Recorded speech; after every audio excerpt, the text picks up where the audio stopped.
छठ पूजा 2023 18-19 नवंबर जाने सही तिथि, करना ना भूले एक काम। आज हम इस वीडियो में आपको बताएंगे साल 2023 में कार्तिक महीने की छठ पूजा कब है, सभी महत्वपूर्ण तिथियां, पूजा व अर्घ देने का शुभ मुहूर्त, पूजा विधि और व्रत नियमों के बारे में। हेलो फ्रेंड्स, स्वागत है आपका अपने चैनल में। शास्त्रों में छठ पर्व की विशेष मान्यता है।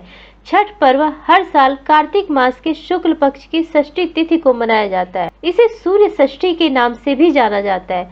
पंचांग के अनुसार छठ पूजा का त्योहार दिवाली के 6 दिन बाद आता है, जो 4 दिनों तक चलता है। विशेषकर यह पर्व सूर्य देव और उनकी बहन छठी मैया को समर्पित है। छठ पूजा के दिन सूर्य देव और छठी मैया की पूजा पर उन्हें अर्घ्य देने का विधान है। आइए जानते हैं 2023 में छठ पर्व की शुभ तिथि, पूजा व अर्घ्य देने का शुभ मुहूर्त, विधि और व्रत के नियम क्या है। छठ पूजा शुभ मुहूर्त 2023 में छठ पूजा का पर्व 19 नवंबर रविवार के दिन मनाया जाएगा। छठ पूजा के दिन सूर्योदय का समय होगा प्रातः काल 6:46।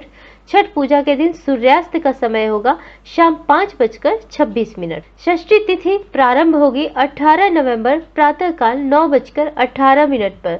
षष्ठी तिथि समाप्त होगी 19 नवंबर प्रातः 7:23 पर। नहाय खाए की तिथि होगी 17 नवंबर शुक्रवार। खरना तिथि होगी 18 नवंबर शनिवार। संध्या अर्घ दिया जाएगा 19 नवंबर रविवार और उगते हुए सूर्य को अर्घ्य व्रत का पालन होगा 30 नवंबर को। पहला दिन नहाए खाए। छठ पर्व भी 4 दिनों तक चलता है। इससे 4 दिवसीय उत्सव भी कहा जाता है। इसकी शुरुआत कार्तिक शुक्ल पक्ष की चतुर्थी तिथि से होकर कार्तिक शुक्ल सप्तमी में तिथि को उसका समापन किया जाता है। नहाए खाए है छठ पूजा का पहला दिन। इस दिन स्नान करने के बाद घर की साफ सफाई की जाती है और साथ ही भोजन ग्रहण किया जाता है। साल 2023 में छठ पर्व 17 नवंबर शुक्रवार के दिन नहाए खाए के साथ शुरू होगा। दूसरा दिन खरना। खरना पूजा का दूसरा महत्वपूर्ण दिन होता है। यह कार्तिक मास के शुक्ल पक्ष की पंचमी तिथि को होती है। इस दिन से ही निर्जल व्रत की शुरुआत होती है, यानी कि इस दिन व्रत रखने वाला व्यक्ति अन्न जल ग्रहण नहीं करता है। इस दिन संध्या काल के समय छठी मैया का प्रसाद बनाया जाता है। तीसरा दिन संध्या अर्घ्य। छठ पूजा के तीसरे दिन शाम के समय सूर्य देव को अर्घ्य दिया जाता है।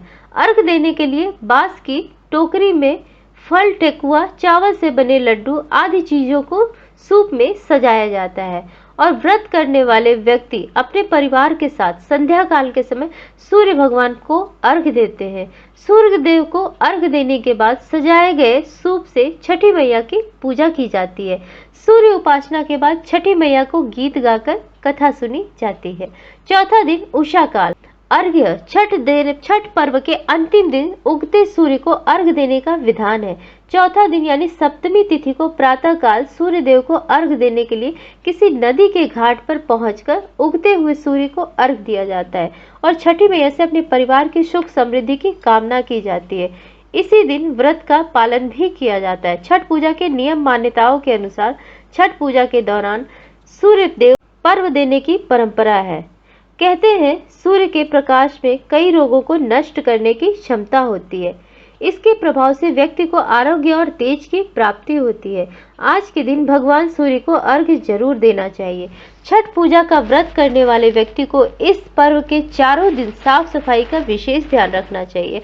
व्रत के नियमानुसार व्रत करने वाले को घर के सभी सदस्यों को सात्विक भोजन ग्रहण करना चाहिए। पूजा के लिए बाहर से बनी टोकरी या सूप का इस्तेमाल करना शुभ होता है। सूर्य देव को जल देते समय स्टील या प्लास्टिक के बर्तन का उपयोग करना वर्जित माना जाता है। फ्रेंड्स, अगर आपको हमारे द्वारा दी गई यह सभी जानकारियां पसंद आई हो तो आप हमारे चैनल को सब्सक्राइब, लाइक और शेयर करना बिल्कुल भी ना भूलें।